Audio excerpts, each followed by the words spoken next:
As a pick boss, usually our picks start at 9 o'clock. When in the summer, when it's really hot, sometimes we start at 8. But as a pick boss, I'll get here, make sure I know how to get here 15 minutes before. I always call the owner, tell them we're here, appreciate that we're allowed to glean on their property.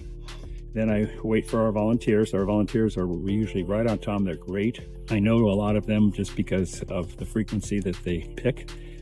So we come in first. I'll look at the slope and see, you know, if it's dangerous in certain places, slippery. If it just we had a rain in the wintertime, it's usually can be sometimes muddy and wet. So we have to scope that out first. I'll look and see what trees are ready to pick, because a lot of times, as we are in this one, we're in between the season. So they're just starting to ripen, these lemons. And then get to know introduce myself to the pickers if there's new ones, and then show them how to pick. They're going to use the clippers or the poles, or just snapping it off if it's ripe. And then I go around and I take pictures of each one individually. And then at the ending, when we have our 28 bags, I usually fit between 700 and 900 pounds in my car, my RAV. So we'll bring them all in there and take a big picture first of all of us. And then I'm off to the feeding agency. So I'll take the picture of them.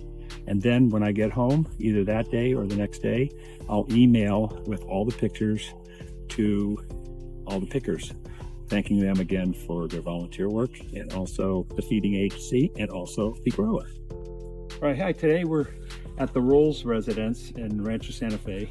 We have just about 9 or 10 trees, but today we have a variety of trees. So we have grapefruit, tangelos, about 4 lemon trees, as well as a tangerine tree.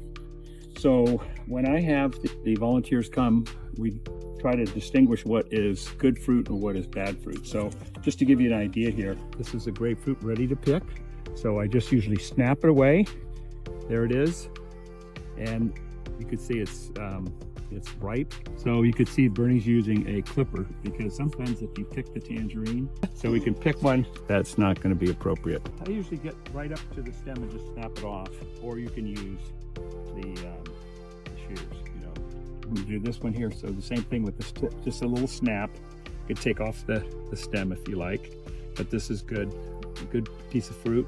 There's sometimes that there's snail damage, but as long as it doesn't penetrate into the fruit, it's still good. So this one's still good.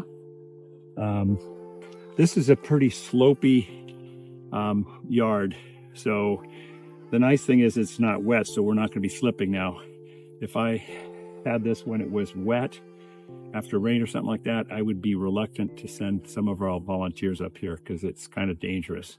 But there's a lot of grip on the ground today, so that's pretty good.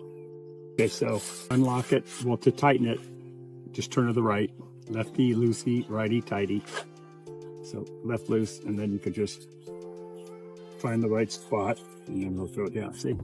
Go as high as you want, and then just tighten it up. Now, none of these are ripe, so I'm just going to show you as an example. So if I were to go up to the top here, I just go like this. Okay, you can see how it's in the basket, and I snap. As soon as I snap, it's going to come into me. So I just go up here and I snap. And there it is. And I usually can put 5 in there, 5 at one time. If we have too much fruit, which sometimes it's going to happen like that, I can put usually, like I say, 28 to 30 bags. That's about 800 pounds. So that's a lot. So if there's more, I just tell Mackenzie or Shannon that we can come back to the property.